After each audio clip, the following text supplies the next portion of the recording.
ఆంధ్రజ్యోతిలో ఆదివారం నాడు రాధాకృష్ణ రాసిన కొత్త పలుకు తెలుగుదేశం పార్టీ శ్రేణుల్లో ప్రకంపనలు సృష్టిస్తోంది. ముప్పే బాబు అనే హెడ్లైన్ తోటి ఈ సండే ఆర్టికల్ రాశాడు ఆయన. ఇందులో ఉన్న మెయిన్ పాయింట్స్ ఏమిటి? ఫస్ట్ పాయింట్, చంద్రబాబు నాయుడు వ్యవహార శైలి మీద ఈ ఆర్టికల్లో ఆయన చాలా ప్రశ్నలు లేవనెత్తాడు. 2029 తర్వాత టీడీపీ భవిష్యత్తు ఎట్లా ఉండబోతోంది అనే దాని మీద అనుమానాలు వ్యక్తం చేశాడు. ఇక మూడవది, ఒకవైపు జగన్మోహన్ రెడ్డి, మరొక వైపు పవన్ కళ్యాణ్ బరిలో ఉండగా ఇంకో 4 ఏళ్లలో టీడీపీకి నారా లోకేష్ బలమైన నాయకత్వం అందించగలడా అనే సందేహాన్ని వ్యక్తం చేశాడు. ఆయన లేవనెత్తిన అంశాలు ఎంతవరకు సమంజసం అనే విషయంలోకి వెళ్లే ముందు ఒక పాయింట్ మాట్లాడుకోవాలి. అదేంటంటే, సాక్షికి ఈనాడు జ్యోతికి ఉన్న తేడా. చాలామంది ఈనాడు జ్యోతి తెలుగుదేశం పత్రికలు, సాక్షి వైఎస్ఆర్సీపీ పత్రిక అని చెప్పి ఈక్వేట్ చేయడానికి ప్రయత్నిస్తారు. అంటే ఇవన్నీ సమానమే అనే అర్థం వచ్చేట్టుగా మాట్లాడతారు. ఇప్పుడు మనం మాట్లాడుకుంటున్న ఆర్టికల్ ఒక్కటే తీసుకోండి. ఇంత విమర్శనాత్మకంగా తెలుగుదేశం మీద ఆంధ్రజ్యోతిలో వచ్చినట్టుగా ఎన్నడైనా సాక్షి పత్రికలో జగన్మోహన్ రెడ్డి మీద వైఎస్ఆర్సీపీ మీద వస్తుందా? Answer is no. ఎన్నటికీ రాదు. గత 7 నెలలుగా, అంటే కూటమి ప్రభుత్వం అధికారంలోకి వచ్చిన తర్వాత, టీడీపీ అధికారంలోకి వచ్చిన తర్వాత ఈనాడు జ్యోతి పత్రికలను అబ్జర్వ్ చేస్తే చాలాసార్లు ఇప్పటికీ ప్రభుత్వానికి వ్యతిరేకంగా అనేక వార్తలు, కథనాలు వచ్చినాయి. గత వారం రోజుల్లోనే చాలా వచ్చినాయి. హోంమంత్రి అనిత పిఏ గురించి ఒక పెద్ద స్టోరీ, వ్యవసాయ శాఖలో పెద్ద ఎత్తున అవినీతి జరుగుతోంది అని స్టోరీ, చాలామంది ఎమ్మెల్యేలు, మంత్రులు అధికార దుర్వినియోగానికి పాల్పడుతున్నారు అని స్టోరీ, ఒక మంత్రి గారు హైదరాబాదులో ఒక 5 స్టార్ హోటల్లో టెస్ట్ వేసి చాలా దందాలు నడిపిస్తున్నాడు అని ఒక స్టోరీ. ఇవన్నీ సాక్షిలో రాలా. ఇవి కొన్ని ఈనాడులో, కొన్ని ఆంధ్రజ్యోతిలో వచ్చినాయి. అంటే ఏంటి? ఈనాడు, ఆంధ్రజ్యోతి పత్రికల్లో తెలుగుదేశం పార్టీకి, చంద్రబాబు నాయుడికి వ్యతిరేకంగా వార్తలు, కథనాలు తరచుగా వస్తాయి. ఎస్పెషల్లీ వాళ్ళు అధికారంలో ఉన్నప్పుడు. వేరే సాక్షి పత్రికలో జగన్మోహన్ రెడ్డి గారు అధికారంలో ఉన్నా లేకపోయినా, ఆయన పార్టీ అధికారంలో ఉన్నా లేకపోయినా ఎన్నడూ పల్లెత్తు మాట కూడా అనడానికి సాక్షి పత్రిక సాహసించదు. సో ఫస్ట్ ఈ వాస్తవాన్ని గ్రహించాలి. కాబట్టి సాక్షి పత్రికని, ఈనాడు జ్యోతి పత్రికల్ని ఈక్వేట్ చేయడం అనేది కరెక్ట్ కాదు అనేది ఫస్ట్ పాయింట్. ఇక రాధాకృష్ణ రాసిన ఆర్టికల్లోకి వెళదాం. ఈయనేమంటాడు? ఆంధ్రప్రదేశ్ ముఖ్యమంత్రి చంద్రబాబు నాయుడు మళ్ళీ మొదటకే వచ్చారు. ఏంటి మొదటగా రావడం అంటే, రాధాకృష్ణ గారి లెక్క ప్రకారం అధికారంలో ఉన్నంతసేపు చంద్రబాబు నాయుడు అభివృద్ధిపైనే దృష్టి కేంద్రీకరించేవారు, రాజకీయాన్ని గాలికి వదిలేసేవారు. ఇప్పుడు మళ్ళీ మొదటికి వచ్చారు అంటే ఆయన ఇప్పుడు మళ్ళీ అదే పని చేస్తున్నారు. అది మెయిన్ పాయింట్. చంద్రబాబు నాయుడు తొలిసారిగా అధికారంలోకి వచ్చినప్పుడు 95 నుంచి 99 వరకు ఫస్ట్ టర్మ్లో ఆయన పరిపాలనకి, రాజకీయాలకి సమప్రాధాన్యం ఇచ్చేవాడు. ఎందుకంటే కొత్తగా అధికారంలోకి వచ్చాడు కాబట్టి తనని తాను స్థిరీకరించుకోవడానికి ఎప్పటికప్పుడు రాజకీయంగా చాలా అలర్ట్గా ఉండేవాడు. కానీ 99 నాటికి ఆయన బాగా సెటిల్ అయిపోయాడు పదవిలో. ఆయన చేసిన పనులు కూడా చాలా పెద్ద ప్రచారం కూడా వచ్చింది. ముఖ్యమంత్రులందరిలో కూడా చాలా ముందు చూపు గల వ్యక్తి అని పేరు వచ్చింది దేశవ్యాప్తంగా. సో ఆయన చుట్టూ ఒక పెద్ద అధికార బృందం ఏర్పడింది. వాళ్ళ చెప్పు చేతల్లోనే దాదాపుగా ఆయన పరిపాలన నడిపించేవాడు. 99 నుంచి 2004 వరకు ఇదే జరిగింది. రాజకీయాన్ని పూర్తిగా నెగ్లెక్ట్ చేశాడు. రాజకీయ అంశాల మీద దృష్టి పెట్టాల. ప్రతిపక్షాలు ఏ అంశాలు లేవనెత్తుతున్నాయి, వేటి మీద ప్రజల్లో అసంతృప్తి ఉన్నది అనే విషయాలు తెలియదు. ప్రచార యావలో పడిపోయాడు. చుట్టూ ఉన్నటువంటి ఈ వందిమాగదుల బృందం, అధికార బృందం ఆయనకి ఎప్పుడూ కూడా అరచేతిలో అంతా పచ్చగా ఉన్నట్టు చూపించేవాళ్ళు. ప్రజలతోటి, రాజకీయంతో ఆయనకి సంబంధాలు తెగిపోయినాయి. ఆ కారణం చేత 2004లో ఓడిపోయాడు. అది ఎంత దెబ్బ కొట్టిందంటే మళ్ళీ 2 టర్మ్స్ ఆగాల్సి వచ్చింది పవర్లోకి రావడానికి. 2004, 2009 2 సార్లు. 2014 నాటికి కానీ, అది రాష్ట్ర విభజన జరిగిన తర్వాత ఆయన అధికారంలోకి వచ్చాడు. అప్పుడు ఇదే పొరపాటు చేశాడు. నేను గతంలో అభివృద్ధికి ఎక్కువ ప్రాధాన్యత ఇచ్చాను, సంక్షేమానికి ఎక్కువ ప్రాధాన్యత ఇవ్వలేదు, కాబట్టి ఈ రెండింటిని కూడా బ్యాలెన్స్ చేయాలని చెప్పి అనుకున్నాడు. సో ఆ విధంగా బ్యాలెన్స్ చేయడానికి ట్రై చేశాడు 2014-19 మధ్యకాలంలో. అయితే మళ్ళీ ఆయన 2014 నుంచి 19 వరకు రాజకీయం చేయాల. రాజకీయంగా ఏ అంశాలు ప్రజల్లో నలుగుతున్నాయి అనే విషయాన్ని పట్టించుకోవాలా. ప్రతిపక్షాలు చేసేటువంటి ఏ విమర్శల్ని ప్రజలు నమ్ముతున్నారు అనే విషయాన్ని పట్టించుకోవాలా, సమాజంలో ఏ ఏ వర్గాలు ఆయనకు వ్యతిరేకంగా తయారవుతున్నాయి అనే విషయాన్ని పట్టించుకోవాలా. వీటన్నిటి మూలంగా 2019లో అతిపెద్ద ఓటమి సంభవించింది. మళ్ళీ ఇక 2019 నుంచి 2024 మధ్యకాలంలో వ్యక్తిగా చంద్రబాబు నాయుడు, ఒక పార్టీగా తెలుగుదేశం ఇన్ని కష్ట నష్టాలను వచ్చారో అందరికీ తెలుసు. జగన్మోహన్ రెడ్డి ఆ 5 ఏళ్ల కాలం కూడా ఆయనకి, ఆయన పార్టీకి చుక్కలు చూపించాడు. రాధాకృష్ణ మాటల్లో చెప్పాలంటే 40 ఏళ్ల రాజకీయ జీవితంలో ఎన్నడూ ఎదుర్కోనన్ని ఆటుపోట్లని, అవమానాలని, కష్టాలని 2019-24 మధ్య ఎదుర్కొన్నాడు. ఆ కాలంలో అసలు చంద్రబాబు నాయుడిని, ఆయన పార్టీని రాజకీయ రంగం నుంచి పూర్తిగా నిష్క్రమింపజేయాలని చెప్పి జగన్మోహన్ రెడ్డి ప్రయత్నించాడు. చివరికి జైల్లో కూడా పెట్టాడు. ఇన్ని జరిగిన తర్వాత వీటన్నిటినీ ఎదుర్కొని ఎంతో సహనంతో పోరాటాలు చేసి తన కేడర్లో కూడా ప్రేరణ కల్పించి ఎట్టకేలకి 2024లో ఎవరు ఊహించిన స్థాయిలో విజయం సాధించాడు చంద్రబాబు నాయుడు గారు. 2019-24 మధ్యకాలంలో ఆయన ఎదుర్కొన్న అనుభవాల దృష్ట్యా ఈసారి ఆయన ఖచ్చితంగా మారతాడు అని చెప్పి అందరూ అనుకున్నారు. జగన్మోహన్ రెడ్డి ఏ రకమైన పాలిటిక్స్ చేశాడో ఆయన చూడటమే కాకుండా వాటిని అనుభవించాడు కూడా. కాబట్టి ఈసారి ఎట్టి పరిస్థితుల్లో ఆయన దృష్టి భిన్నంగా ఉంటుంది. రాజకీయ అంశాల పట్ల గతంలో ఎన్నడూ లేనంత అలర్ట్గా ఉంటాడు ఆయన అని చెప్పి అనుకున్నారు. కానీ 2024 జూన్లో అధికారంలోకి వచ్చినప్పటి నుంచి ఈ 7 నెలల కాలంలో ఆయన పనితీరు చాలా నిరాశాజనకంగా ఉంది అనేది చాలామంది అభిప్రాయం. దాన్నే ఇప్పుడు రాధాకృష్ణ గారు ఈ ఆర్టికల్లో హైలైట్ చేశాడు. 6 నెలలు గడిచేసరికి ఆయనలో, అంటే చంద్రబాబు నాయుడు గారిలో 1999-2004 నాటి చంద్రబాబు తన్నుకొచ్చారు అని చెప్పి రాశాడు. 99-2004 నాటి చంద్రబాబు అంటే ఏంటి? అధికార బృందాన్ని చుట్టూ పెట్టుకొని అభివృద్ధి అభివృద్ధి అని జపం చేస్తూ పార్టీని పట్టించుకోకపోవటం, రాజకీయ అంశాలను పట్టించుకోకపోవటం, కేడర్ని కలగకపోవటం, రాజకీయంగా క్షేత్రస్థాయిలో వస్తున్నటువంటి మార్పుల్ని గమనించకపోవడం, ఇవన్నీ అవే ఇప్పుడు మళ్ళీ రిపీట్ అవుతున్నాయి అనేది రాధాకృష్ణ గారు ఇందులో చెప్తున్న విషయం. 24లో అధికారంలోకి రాగానే చాలామంది ఏమనుకున్నారంటే జగన్మోహన్ రెడ్డి అనే వ్యక్తి ఒక సాధారణ సాంప్రదాయక రాజకీయ నాయకుడు కాదు, అతను ఒక భిన్నమైన వ్యక్తి. అతను కనుక అధికారంలో ఉంటే, రాజకీయాల్లో ఉంటే వేరే ఇంకెవరిని కూడా ఉండనివ్వడు, ఇందుకోసం ఆయన ఎంతకైనా తెగిస్తాడు అనే విషయం అందరికీ తెలుసు. చంద్రబాబు నాయుడు గారి దగ్గర నుంచి ఆ పార్టీ శ్రేణుల వరకు, ఈవెన్ రాష్ట్రంలో ఉన్న ప్రజలందరికీ.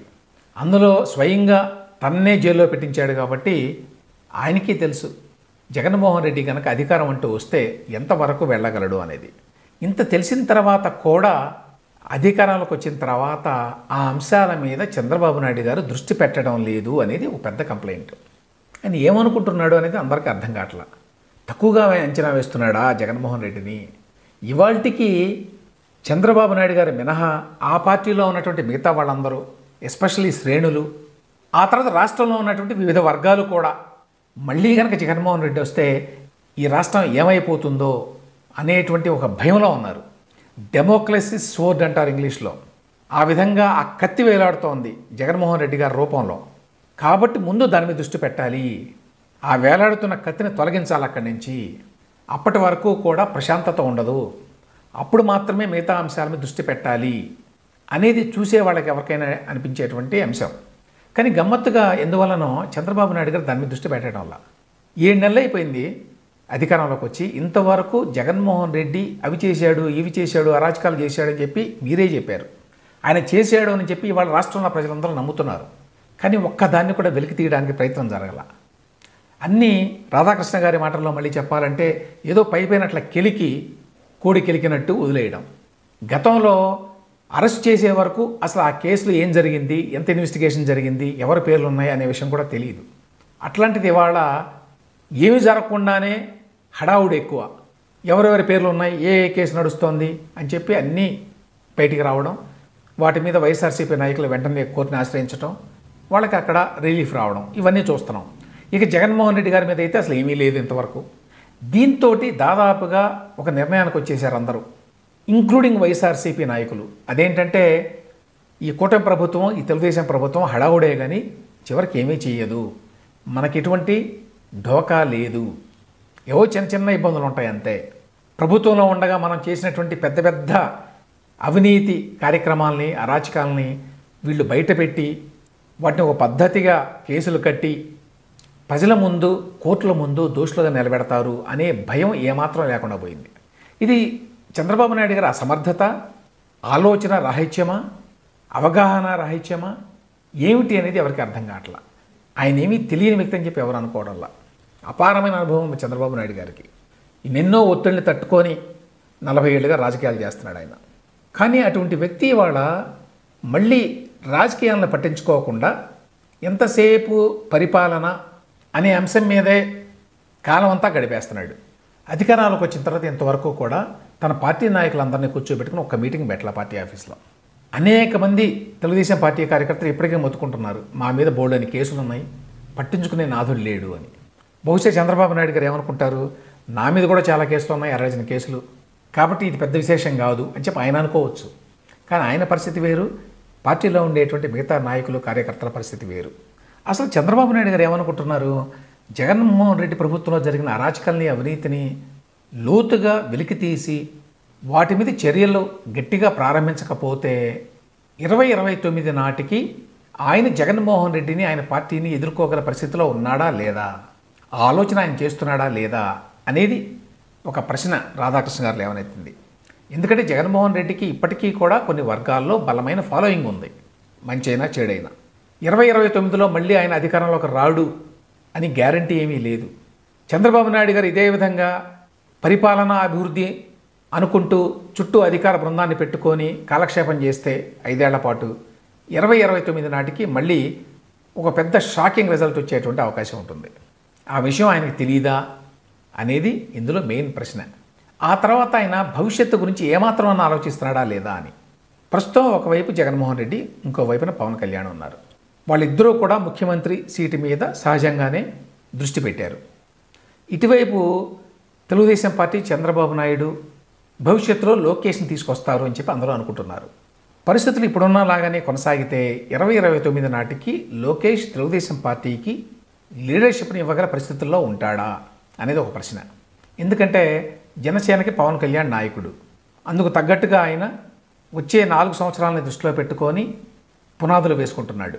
ఇక జగన్మోహన్ రెడ్డి తన సర్వశక్తులు ఒడ్డి 2029లో మళ్ళీ అధికారంలోకి రావడానికి ప్రయత్నిస్తాడు. మరి లోకేష్ సంగతి ఏమిటి? అప్పటికి చంద్రబాబు నాయుడు గారు ఉంటారా, లేదా లోకేష్కి నాయకత్వం అప్పచెప్తారా?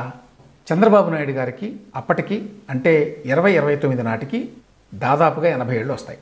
కాబట్టి ఆయన యాక్టివ్ పాత్ర పోషించలేరు అనేటువంటి అభిప్రాయం ఉంది. కానీ అప్పటికి నారా లోకేష్ తెలుగుదేశం పార్టీ లాంటి ఒక పెద్ద పార్టీకి నాయకత్వం వహించగల పరిస్థితుల్లో ఉంటాడా? అందుకు తగ్గ ఏర్పాట్లు ఇప్పటి నుంచి చేస్తున్నారా? అలా చేస్తున్నట్టుగా కనిపించడం లేదు. లోకేష్ కూడా తన మంత్రిత్వ శాఖల వ్యవహారాల్లో చాలా బిజీగా ఉంటున్నాడు. ఆయన పార్టీ కార్యకర్తలను కలిసినా చాలా లిమిటెడ్గా ఉంటుంది. అది తెర వెనక ఆయన కొన్ని పనులు చేస్తూ ఉండొచ్చు, కానీ తెర ముందు కూడా ఆయన చేస్తున్నట్టుగా కనిపించాలి. ప్రస్తుతానికి అది కనిపించడం వల్ల. కాబట్టి తెలుగుదేశం పార్టీ నాయకత్వం అనేది 2029 నాటికి ఒక సందిగ్ధంలో ఉంటుంది. వేరేజ్ మిగతా పార్టీల్లో చాలా క్లారిటీ ఉంది, వైఎస్ఆర్సీపీ కానీ జనసేన కానీ. అందువల్లనే చాలామందికి అనుమానం 2029 నాటికి ఈ పార్టీ ప్రణాళిక ఏమిటి అసలు, ఎందుకు ఆ విషయం మీద చంద్రబాబు నాయుడు గారు దృష్టి పెట్టడం లేదు. ఒకవైపు జగన్మోహన్ రెడ్డి నుంచి పెద్ద సవాల్ ఇంకా అట్లానే ఉంది, మరోవైపున పవన్ కళ్యాణ్ ఎట్లాగూ పోటీలో ఉంటాడు. వీటిని దృష్టిలో పెట్టుకొని రాజకీయంగా ఏ విధంగా ముందుకు వెళ్ళాలి అనేటువంటి ఆలోచన చేయాలి.